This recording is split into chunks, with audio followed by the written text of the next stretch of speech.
All right, so I'm Rachael Woody. I'm here on July 30th, and we are at Weisinger Winery, and I'm here with Eric Weisinger. Yes, and it's actually called Weisinger Family Wineries. That's the full name. Full name. Weisinger Family Winery. Yeah. Okay, thank you. And that's actually changed slightly, but that's part of the story, I guess. All right.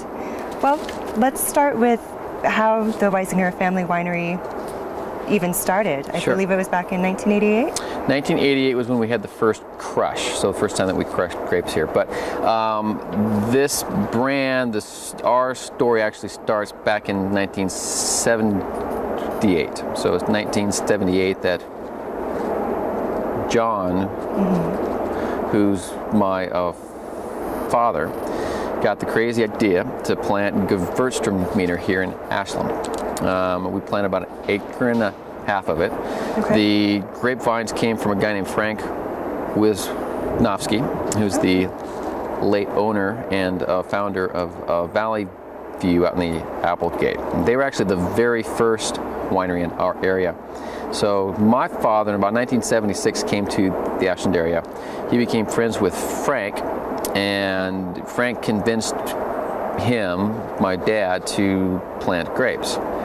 And so Frank sold him the cuttings, and one June, it was June, I think, of 1978, my sisters and I were here. I was about 10, and he told us what our summer project was going to be that year, and that was putting in a vineyard. It was the first vineyard planted in the Ashland area, and then for about 10 years after that, we grew grapes, we made some home wine, usually not very good, and he was still working as a Presbyterian minister at the time. So he did that for about 25 years. Wow. Retired from that in about 1986, and then built the winery in 88. And we sort of, I grew up with the idea that at some point in time we would have a winery. Didn't have any idea that it would actually turn into what it has.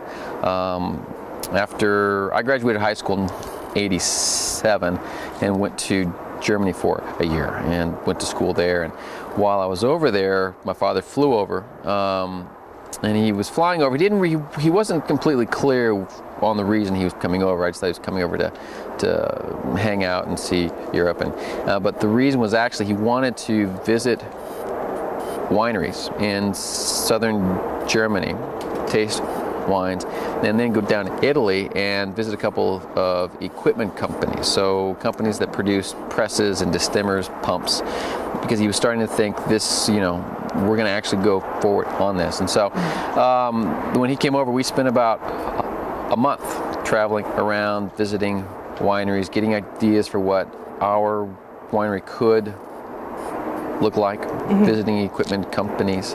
And he came over in April, he went back the 1st of May. I came home from Germany about July of 88. And when I came home, there was a big hole up in what used to be our hayfield. So this fact, where we're sitting 25, 26 years ago used to be just a hayfield, and we had sheep. It looked a whole lot different then. So I came home, a friend of mine picked me up at the airport and drove out here, and there was this massive piles of earth, and my dad was up here.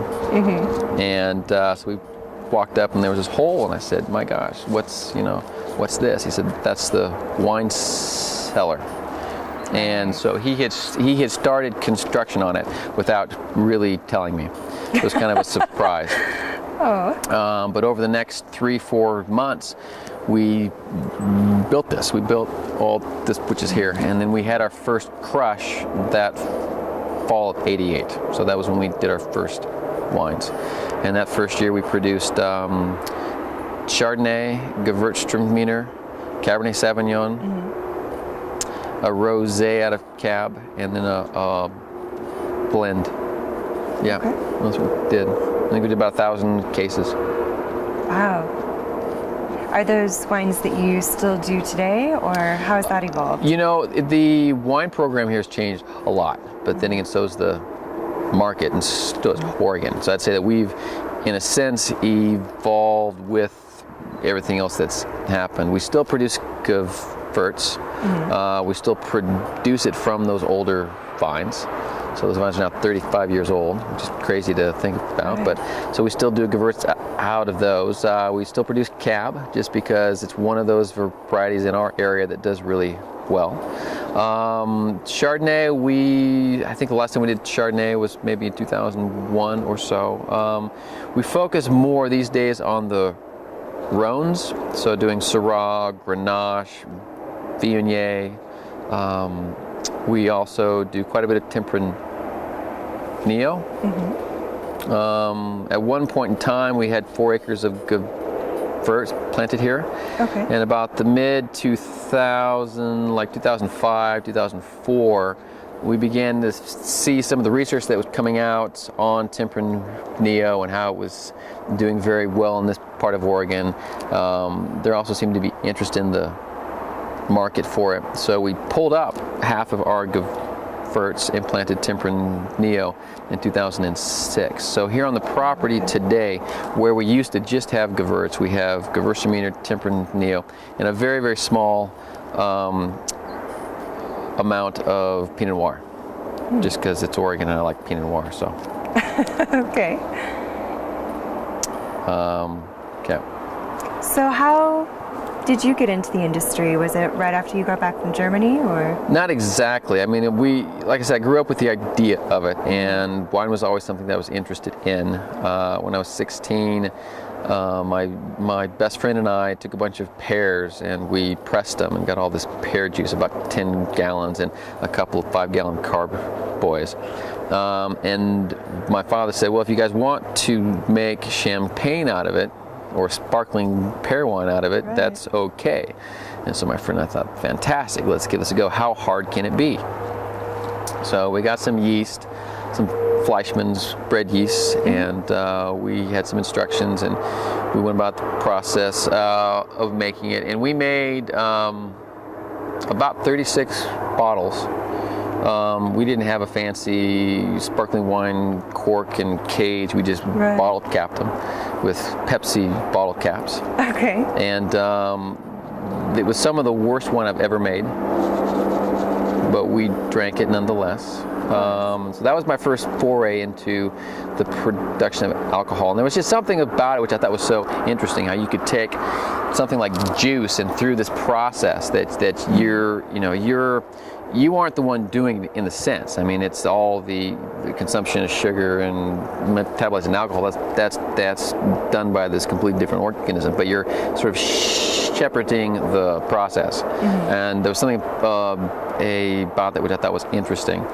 And when I graduated high school, I traveled around a while. Then I went to university, went back to Europe, finished up school over there. We had been working here at the winery on and off through school and things like that, and decided I would come back for a year before I went off to graduate school.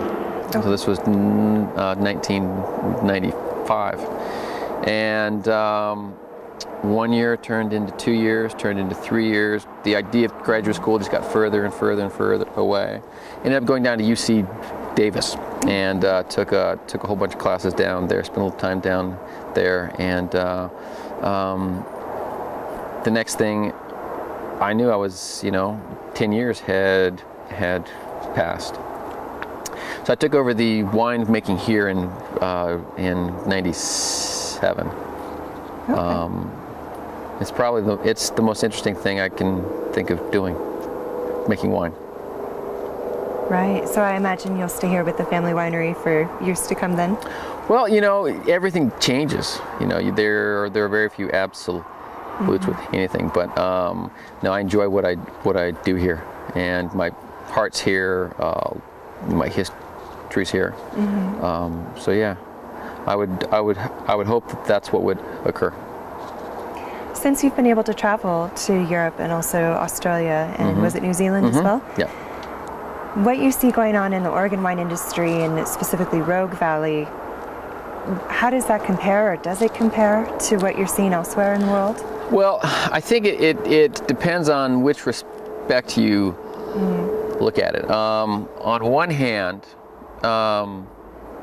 you know, the industry in Southern Oregon's been evolving. It's been changing, particularly the last 25 years.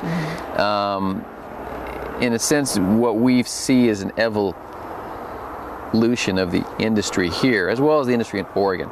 But talking specifically of this region, what I've seen in where I've traveled, where I've worked, is that it seems that every wine region, as it develops, as it evolves,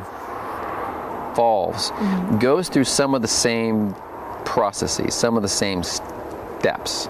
You know, in the beginning, there's always just a few pioneers who people say are crazy for planting grapes, because you can never grow grapes in Oregon. Right. Why would you leave California and come up to Oregon? It's too cold.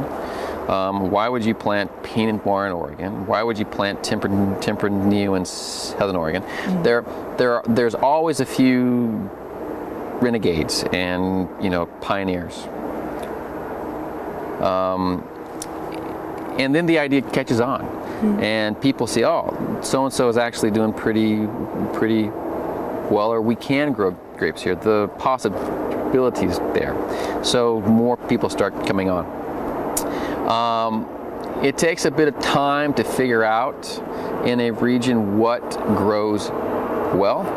In Europe, it took hundreds and hundreds of years, multiple generations to figure out, well, you know what, Burgundy's pretty good for Chardonnay and Pinot, Bordeaux, Cabernet Franc, the Rhone Syrah, you know, all those sorts of things. The advantage we have today is the research that's been available to us.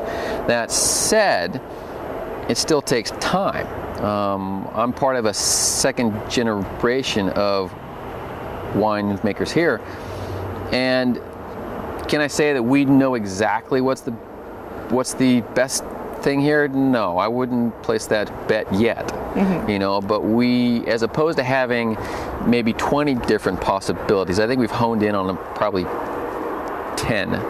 And I've seen that happen in other regions as well. I mean, every region goes through the process of, it's really just a process of elimination. And as a wine region begins to figure out what they can be known for, well, then the critics start paying attention, you know. And when it's after the critics do, the public does, or sometimes it's just the opposites. The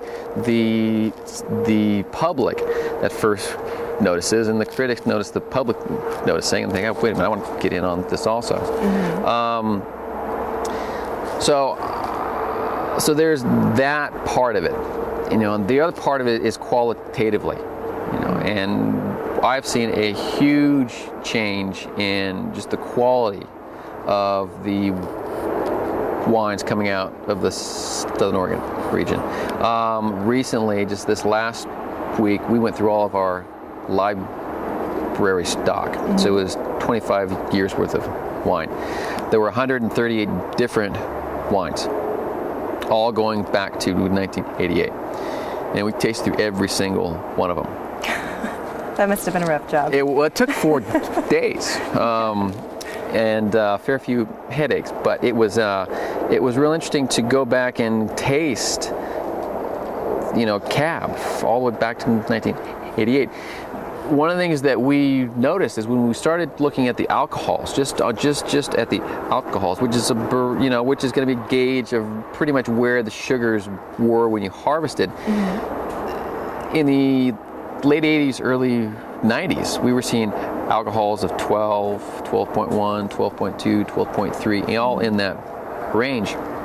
About 1995, 98, in that range, they crept up to about 13. Oh, okay. By the 2000s, we were into 13.8, 14, 14.2, 14.5. Okay. The reason for that is there were 2 things, actually 3 things. One, we were figuring out how to grow grapes better. There were certain vineyard techniques that people were finally being exposed to. These were techniques that had already happened and that were happening in other areas. That knowledge just hadn't quite gotten up here yet. We started learning how to produce wine better. We weren't picking grapes at 21, or we weren't picking cab at 22 bricks. We were waiting until the fruit got riper. The public taste, I think, also changed. There was there was a greater reception for wines that were maybe a little bit juicier, a little bit fruitier, a little bit more substance to them. And then the seasons themselves always change. But yet that was interesting to see how the wine making here has evolved over the last 25 years. Not all the wines were very good, but that's how it is. One of our focuses for this project has been not only the sort of the origins of Southern Oregon wine industry, but what is it currently known for, or where do we think that it's going? For example, Willamette Valley, it's land of Pinot Noir. Yeah. So what is it for Umpqua Valley and Rogue Valley? Right. What is its identity? It's a great question, and I think that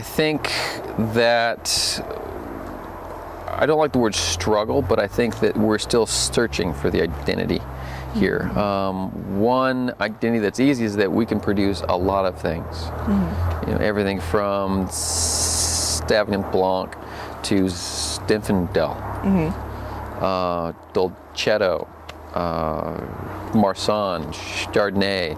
All these things can be grown in Southern Oregon. And I think that anytime you have a larger region such as Oregon that has been known for primarily one or two varietals, Pinot Noir, maybe Pinot Gris / Chardonnay, when you come sort of on the heels of that kind of popularity, you're sort of operating in a bit of the marketing shadow of that, and that can be challenging for a region. So I think Southern Oregon is I think it has an identity, but I think it has several. The types and the character of wine that you see being produced out of the Umpqua is very different in a sense than the wines being produced in the Applegate. That's also different from the wines being produced in the Upper Rogue or our own little Bear Creek area. So to ask, well, what's the identity of Southern Oregon? It's a big question, I think that's something that the individual regions within Southern Oregon are going to figure out as they continue to evolve. From your perspective, of course, as the son of John, do you have any sort of perspective on what he was like within the wine industry, or could you say a few words about him? My dad is definitely a Renaissance man, and he likes to cut his own path, always has. So looking back on it with the perspective I have now, it doesn't surprise me that he did what he did. And that's something about him I really respect. And as a founder really of the industry, or one of the founders in this area, I feel very fortunate to have had sort of a sideline chair to everything. And seeing his frustrations, his joys, his successes, his failures, and those are all sorts of things that will occur to you when you're the first person to do something. I remember it was a real honor for him to be asked to be one of the first board members to the new Oregon Wine Board when it changed from the Wine Advisory Board to the Oregon OWB.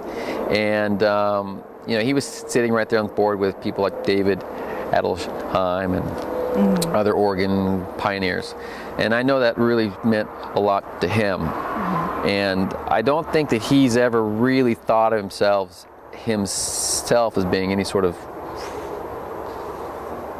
father of the organ wine industry, but he is, and I think that he's had a huge influence on it, both directly and indirectly, through having an influence on others. So even though he's not as involved as he used to be, he's said to me on quite a few occasions, if I was only 20 years younger, Right. if I was only 30 years younger. No, I rely on him for his perspective and his advice. So he was on the board, of course, for Yes. Organ Wine Board. Yep. Were there other organizations or efforts that he was a part of, or that you're now a part of? Well, one organization that he was a big part of getting going was the Southern Oregon Winery Association, and the current Southern Oregon Winery Association is sort of like the second generation of it. The first time the Southern Oregon Winery Association was put together was probably about 1992 or 93, and it was ourselves, it was Ashland Vineyards, it was Forests, it was Valley View, Bridgeview, Alpine Vineyards, that they're not even around anymore, and maybe one other. So there's only 7 of them. And that organization was only together long enough to put out a brochure, and that was it. And the second generation of that Southern Oregon Winery Association started about 2000. Anyway, he was a real big part of that. And because at that time we realized that Southern Oregon was growing, and there was enough of us that we really needed to organize, in part for promotional value, and also just it was time. And that's one of those steps that in a region you'll see. You see all these independent producers doing their own thing, and at some point in time they all realize, hey, you know what, we're going to actually do better if we start working together.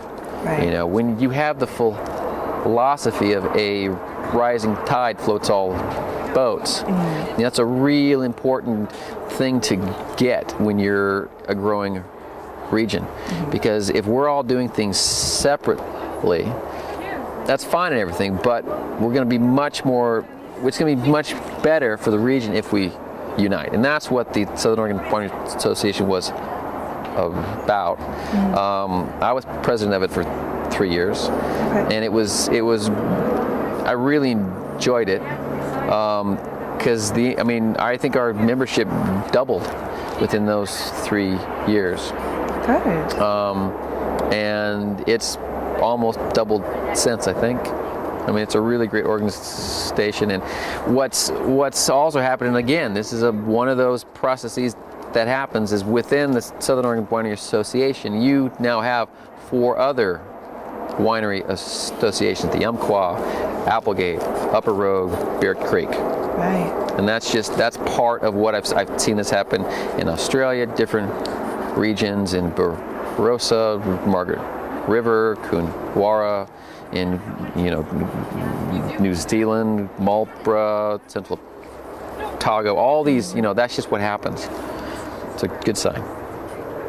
Good, and it's so fascinating to hear your perspective on the international scale of Oregon's evolution, and in the forming of these groups and now subgroups is right in line with what's happening elsewhere around the world. It is. I think that, it's been said countless times, history repeats itself, and that's what it does. It's just, there's, as something develops, there's a sort of there are different paths that it can take to develop. There's always one that's the best and the smartest, and generally that's what you hope for. And you hope that if you have the right group of people together with a common philosophy, shared goals, that you can, that's the direction you're going to head. And I feel like that's what's happening here. I mean, I'm really excited to see what will happen in the next 25 years, because it will change a lot. Right. Do you have any vision of that, or any hopes for what you would like to see in the next 20 to 25 years? I think that in general, I would like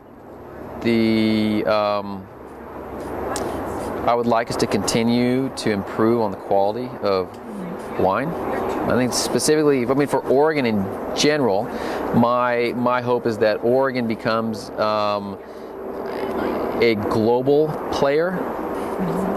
I think that's going to be really, really important.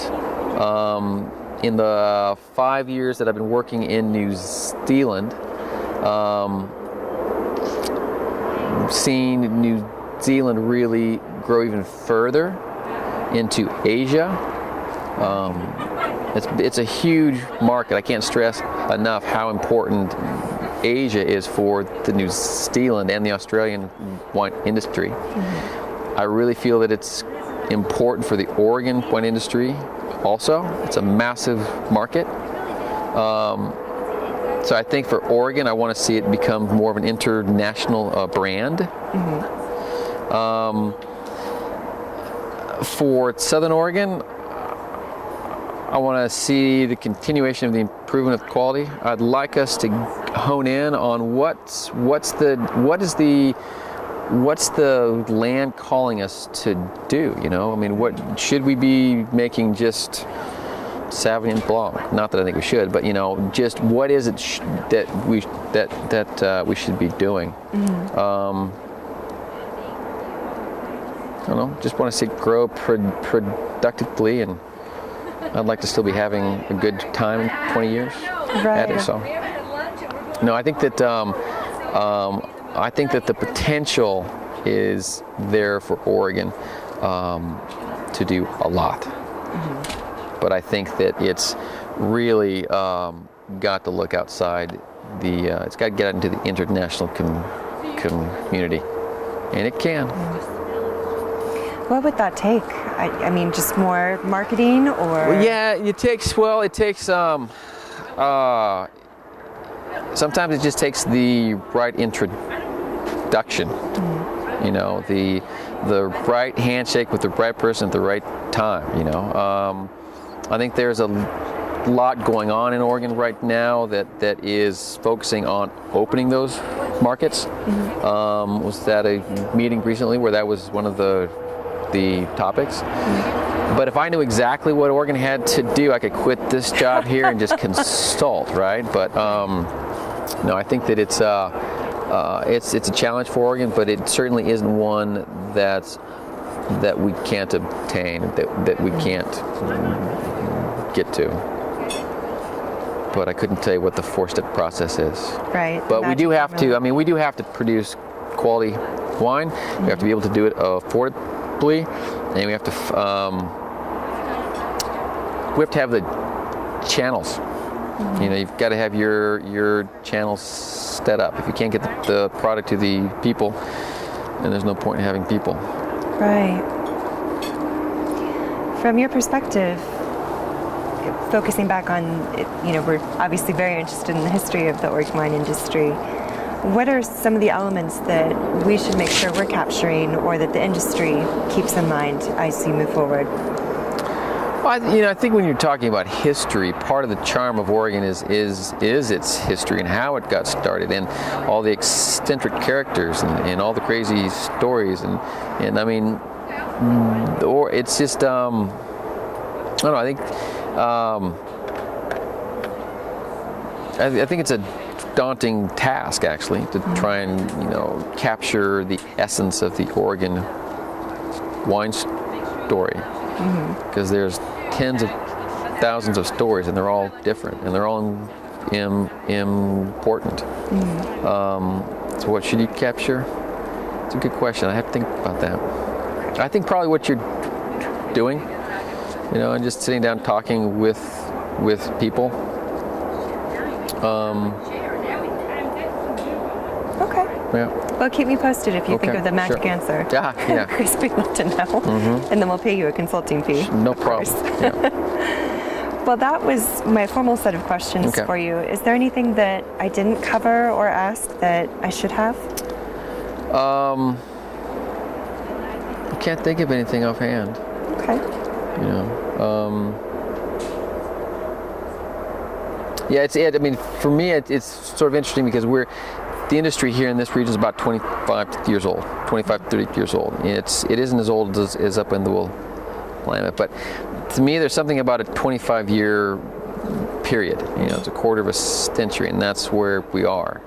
And so, on one level, I think it's very significant. Like, wow, we've got 25 years behind us. On another level, I say, wow, just 25 years? Right. You know, we're still very young. Right. And one of the things that I like about the industry is the type of people it generally attracts. And it generally attracts people who they're in it because they enjoy it. They didn't get into this industry because they hate it. Because I'm not sure anybody would work this hard at something that they hate, unless they got paid really well. But it's definitely a labor of love, and I think that there's a certain character, a certain type of person that will do that. Generally, people in the industry enjoy having fun. You always know it's gonna be a good party if you've got a bunch of wine industry folks there. Right. So now I'm looking forward to seeing what happens here over the next 10, 20 years. I think that it's going to change a lot. I think you're going to see bigger producers. And that's one thing that I think you will see, like up in the Willamette, you have those 20, 30, 50,000 case operations. You don't really have those here, but you're going to. And that again is one of the stages of the development. There won't be a lot. There's no corporate owned wineries really in this area. That'll happen. In 20 years you'll probably have smaller wineries being purchased by other bigger ones, kind of like what you see happening every week, it seems, in California. Yeah. We'll just have to sit back and watch. Right. Well, thank you so much for Sure. your time, Eric. Very welcome.